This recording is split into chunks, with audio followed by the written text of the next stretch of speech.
حي على الفلاح.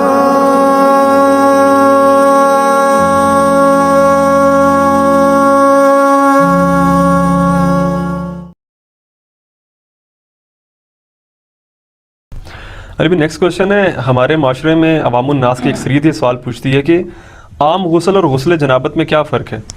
مزید یہ کہ اگر ہم غسل کو سنت کے مطابق ادا کریں تو کیا ڈائریکٹ نماز پڑھ سکتے ہیں یا پھر نماز پڑھنے کے لیے الگ سے وضو کرنا پڑے گا؟ دیکھیں یہ بڑا کریٹیکل سوال ہے، یہ اکثر لوگ کرتے ہیں. میں نے وضو، غسل، تیمم، استنجا، حیض و نفاس کے مسائل، اس پہ 42 مسئلہ ڈیٹیل ریکارڈ کروایا تھا آلموسٹ 7 سال پہلے.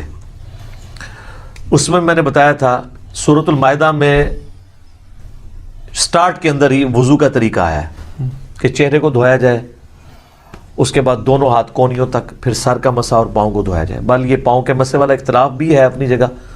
المصنف ابن ابی شیبہ میں موجود ہے کہ اکرمہ جو تابعی تھے ابن عباس کے شاگرد، وہ پاؤں پہ مسح بھی کر لیتے تھے. اس کو زیادہ جھگڑا نہیں بنانا چاہیے. تو یہ وضو کا طریقہ قرآن کے اندر ہے. بخاری مسلم میں درجنوں احادیث ہیں، بلکہ مسلم شریف کے اندر تو 1000 سے زیادہ احادیث ہیں وضو، غسل، نماز اور طہارت کے مسائل کے اوپر، 1000 سے زیادہ. لیکن یہ آپ کو کہتے ہیں جی وہ وضو کا طریقہ تو امام حنیفہ نے بتایا ہے، وہ تو حدیث کے اندر موجود ہے. تو آپ بخاری مسلم دونوں میں حدیث موجود ہے کہ نبی علیہ السلام غسل کیسے کرتے تھے. امہات المومنین نے روایت کی ہے کہ نبی علیہ السلام جب بھی غسل جنابت کرتے تھے تو آپ علیہ السلام غسل کرنے سے پہلے استنجا کیا کرتے تھے.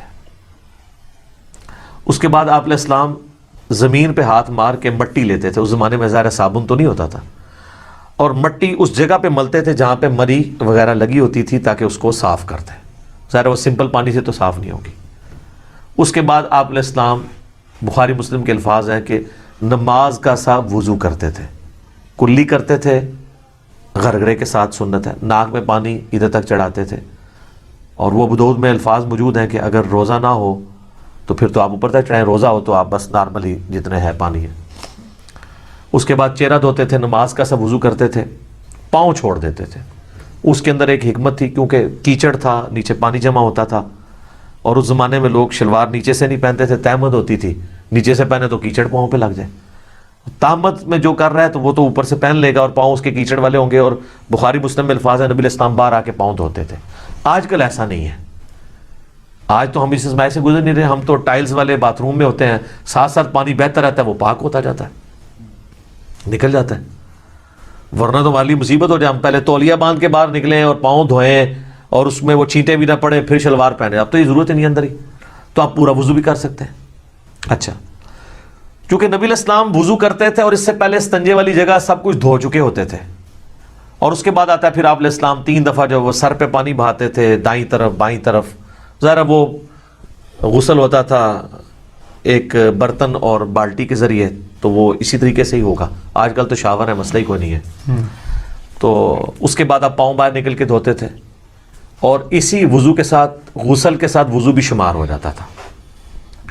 لیکن یہ اس صورت میں ہے جب غسل کے دوران آپ کے ساتھ کوئی ایسا معاملہ نہ ہو جو وضو کو توڑ دیتا ہے. اگر اسی دوران کسی کی ہوا خارج ہو جاتی ہے یا پیشاب کا قطرہ نکل جاتا ہے تو پھر وہ غسل کر کے نکلے اور کہ جی میرا وضو ہو گیا، تو اپنے آپ کو ہی دھوکہ دے رہا ہے. کیسے ہو گیا؟ اس کو تو پھر اینڈ پہ دوبارہ سے وضو کرنا ہوگا.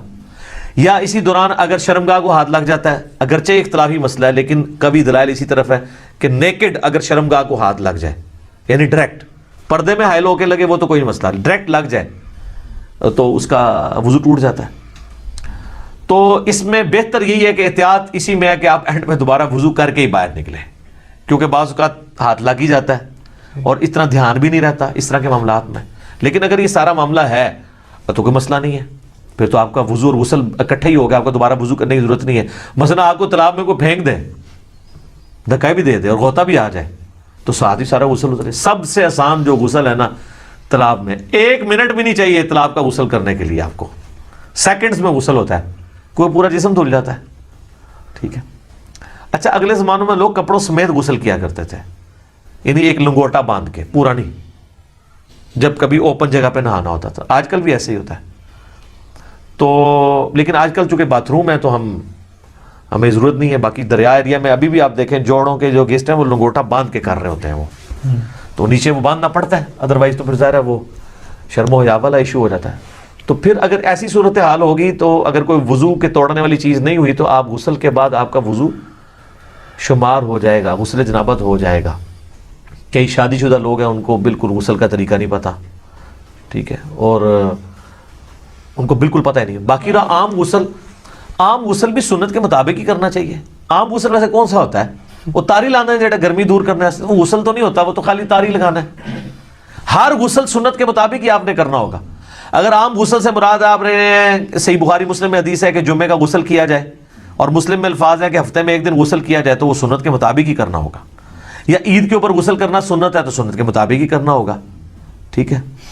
اسی طریقے سے میت کو غسل دینے کے بعد جب جسم پہ چھینٹے پڑ جاتے ہیں اور پھر آپ نے غسل کرنا ہے تو سنت کے مطابق کریں، یا اتنا حصہ بھی دھو لیں تو وہ بھی کافی ہے. وہ غسل والا حکم منسوخ ہو چکا ہے، اتنا حصہ بھی دھو لیا جائے کافی ہے. تو غسل جب بھی کریں سنت کے مطابق ہی کریں تاکہ آپ کی عادت نہ ٹوٹے. بل عام غسل آپ جس بھی طریقے سے کر لیں گے ظاہر ہے اس میں تو پھر کوئی ایسا ایشو نہیں ہے. آپ جب کر کے ازائے وضو پہ جب پانی بہہ جائے گا تو خود بخود آپ کا وضو ہو جائے گا، بشرطے کہ اس دوران کوئی وضو توڑنے والی چیزیں نہ ہوں. اسلامی بہنوں کے لیے میں عرض کر دوں کہ ان کے غسل میں فرق ہے. صحیح مسلم کے اندر موجود ہے کہ اما عائشہ کہتی ہیں کہ نبی علیہ السلام جو حالت حیض میں غسل ہے نا، اس میں ہمیں حکم دیتے تھے کہ ہم بالوں کا جوڑا بھی کھول کے، پورا کھول کے نا، جو بنائی ہوتی تھی آپ نے چٹیا، اس کو کھول کے غسل کریں. لیکن جو عام غسل ہے غسل جنابت، اس میں آپ کہتے تھے بس اوپر سے پانی بہا لو تو کافی ہے، کیونکہ عورت کے لیے تو تردد ہے، اس کی تو کئی بالٹیاں سر پہ ہی لگ جائیں گی. اس زمانے میں تو پانی بھر کے لانا بھی ایشو ہوتا تھا. آج کل والا صاحب تو نہیں ہے، اٹیچ بات ہے اور اوپر جو ہے وہ آپ کا شاور چل رہا ہے. تو اسی والے سے وہ سیدہ عائشہ کے پاس کچھ تابعین آئے بھی تھے، وہ مانتے ہی نہیں تھے کہ جی آدھی بالٹی سے کیسے غسل ہو سکتا ہے. تو عائشہ ان کے سامنے آدھی بالٹی لے کے گئی، پردے میں موٹے کپڑے میں، اس وقت ذرا اٹیچ بات کپڑے والے ہی ہوتے تھے. ٹوائلٹس گھروں میں نہیں ہوتے تھے، گھروں کی چھت پہ ہوتے تھے یا باہر زمین میں، لیکن باتھ روم تو گھر کے اندر ہوتے تھے کیونکہ اس میں بدبو والا نہیں، پانی بہ جاتا ہے. وہ کہتے ہیں جی سیدہ عائشہ نے غسل کر کے دکھایا، بخاری مسلم میں آتا ہے. تو میں نے اس کو بھی جواب دیا تھا، وہ انہوں نے ان کے سامنے نہیں کیا، ان کا وہم نکالا ہے کہ دیکھو اندر ٹوٹی بھی کوئی نہیں ہے، میں یہ پانی لے کے جا رہی ہوں، اسی سے غسل کر کے نکلوں گی. تو وہ ان کا وہم نکالنے کے لیے تھا. تو یہ غسل اس صورت میں شمار ہوگا اس کے ساتھ وضو بھی، جب کہ وضو توڑنے والی کوئی چیز نہ ہو. تو ظاہر ہے اتنی احتیاط کے ساتھ، بعض لوگ تو بیچارے پوری احتیاط سے کرتے ہیں، اینڈ پہ جب وہ یعنی وہ کپڑے پہننے لگتے ہیں تو شرمگاہ کو ہاتھ لگ جاتا ہے، تو پھر 0 پہ آ گئے، جیسے 99 پہ سانپ کاٹ گئے تو نیچے آ گئے. تو بہتر یہی ہے کہ تسلی سے کر کے نکلیں، بعد میں آپ وضو کر لیں، اور اس میں کوئی غلوب والا شمار بھی نہیں ہوگا. ظاہر ہے کہ آپ اس اعتبار سے کر رہے ہیں. اچھا یاد رکھیے گا، ایک مجھے ضمناً آیا، لوگ پوچھتے بھی رہتے ہیں، غسل کن چیزوں سے ٹوٹتا ہے؟ غسل اسی صورت میں ٹوٹے گا جب شہوت کے ساتھ منی خارج ہوگی، یا میاں بیوی ازدواجی تعلق قائم کریں اور اس صورت میں چاہے منی خارج ہو یا نہ ہو. بس یہ 2 چیزیں ہیں جن سے غسل ٹوٹے گا، ٹھیک ہے. حیض والا تو عورتوں کا معاملہ الگ ہے. تیسری کوئی صورت نہیں ہے. بعض اوقات پیشاب کرتے ہوئے منی کے قطرے نکل جاتے ہیں تو وہ شہوت کے ساتھ نہیں نکلے، اسے ودی کہتے ہیں، وہ منی نہیں ہوتی، وہ غسل نہیں توڑے گی. اسی طریقے سے بعض لوگ بیچارے پہلے وہ غسل سے پہلے وضو کرتے ہیں، اس کے بعد جب سر پہ پانی ڈالتے ہیں تو ٹھنڈک کی وجہ سے پیشاب کے قطرے نکل جاتے ہیں، وہ سمجھتے ہیں آپ پیشاب نکل گیا پھر دوبارہ سے غسل شروع کرنا ہے. نہیں، پیشاب نکلنے سے غسل تو نہیں ٹوٹا، وضو آپ کا ضرور ٹوٹ گیا. تو وہ وضو تو آپ نے ویسے بھی اینڈ پہ دوبارہ ہی کرنا ہوگا احتیاطاً. غسل آپ اپنا جاری رکھیں. غسل کے دوران پیشاب کرنے سے، ہوا خارج ہونے سے غسل جہاں تک پہنچے اس کو آگے ہی لے کے چلیں، پھر 0 پہ نہیں آپ نے آنا، کیونکہ وہ غسل نہیں ٹوٹا، آپ کا وضو ٹوٹا ہے. تو وضو تو آپ دوبارہ بھی کر لیں گے. غسل توڑنے والی چیز میاں بیوی کا ازدواجی تعلق ہے، خواہ اس میں منی ہو یا نہ ہو، اور یعنی نائٹ فال، یعنی منی کا شہوت کے ساتھ نکلنا، وہ نائٹ فال کے ذریعے ہو یا کسی اور غلط طریقے سے ہو، یعنی میں کوڈ ورڈز میں بات کر رہا ہوں، تو وہ غسل کو فرض کر دے گی. باقی اور کوئی چیز جو ہے نا وہ غسل کو فرض نہیں کرتی. تو یہ ایسے مسائل ہیں جو لوگ عموماً پوچھتے رہتے ہیں. تو آسان ہی معاملہ جی، آپ دین سیکھیں، دین میں آسانی ہے. تو اگر آپ بعد میں وضو کر لیں غسل کے بعد، اسی میں احتیاط ہے، بجائے اتنا اس طرح کر کے کان پکڑنے میں آسانی اسی کے اندر ہے آپ کی. ٹھیک ہو گیا جی.